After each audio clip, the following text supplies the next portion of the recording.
Nyt jaan teille esiintymisvalmentajan ominaisuudessa vinkkini karismaattiseen esiintymiseen.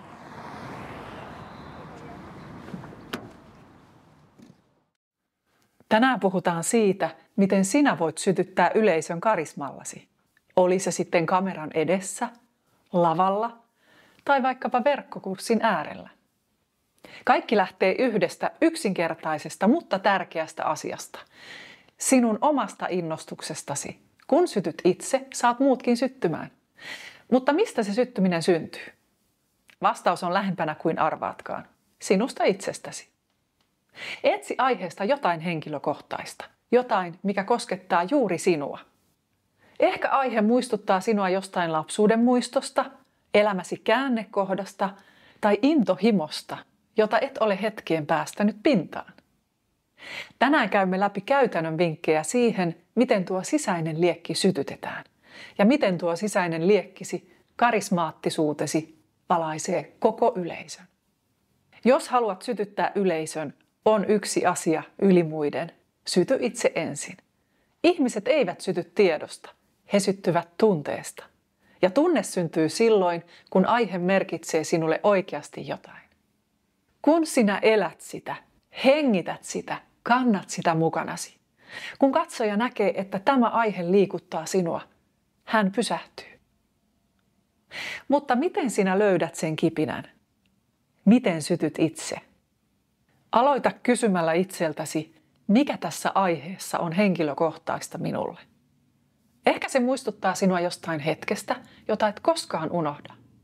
Ehkä olet kokenut sen kautta pettymyksen, voiton, muutoksen tai vaikka oivalluksen. Se voi olla jotain suurta tai pientä. Tärkeintä on, että se on omasi. Ja juuri siitä syntyy yhteys. Kun yleisö näkee, että sinä et vain puhu, sinä uskot, tunnet ja elät sitä, he alkavat kuunnella sinua aivan eri tavalla. Tässä on 5 käytännön vinkkiä, joilla voit sytyttää yleisön syttymällä ensin itse. 1. Aloita tarinalla. Kerro oma kokemuksesi aiheesta. 1 henkilökohtainen muisto on tehokkaampi kuin 100 faktaa. 2. Käytä kehonkieltä ja ääntä. Kun olet itse liekeissä, se näkyy. Puhu käsilläsi, anna äänesi elää, käytä taukoja ja painotuksia. 3. Kysy itseltäsi 3 kertaa, miksi. Miksi tämä aihe liikuttaa sinua? Miksi yleisön kannattaa välittää? Miksi juuri nyt? 4. Ota yleisön mukaan. Kysy heiltä kysymys, vaikka he eivät vastaa ääneen, he vastaavat sisäisesti. Esimerkiksi, milloin viimeksi tunsit intohimoa jostain asiasta? Ja 5. Päätä vahvaan tunteeseen. Tiivistä ydinviestisi. Jätä katsojalle ajatus, joka jää elämään hänen mieleensä. Lopulta kyse ei ole täydellisyydestä, vaan aitoudesta. Sinun ei tarvitse tietää kaikkea. Kukaan ei odota, että olisit elävä tietokirja tai että hallitsisit jokaisen yksityiskohdan ulkoa. Jos et ole esiintymisen ammattilainen, sinulta ei myöskään sitä odoteta. Et tarvitse virallisia todistuksia siitä, että olet hyvä puhumaan. Riittää, että olet oma itsesi. Se, mitä sinä todella tarvitset, on tarttumapinta. Se yksi hetki, muisto tai tunne, joka tekee tästä aiheesta sinulle henkilökohtaisesti merkityksellisen. Ehkä muistat tilanteen, jossa opit jotain tärkeää.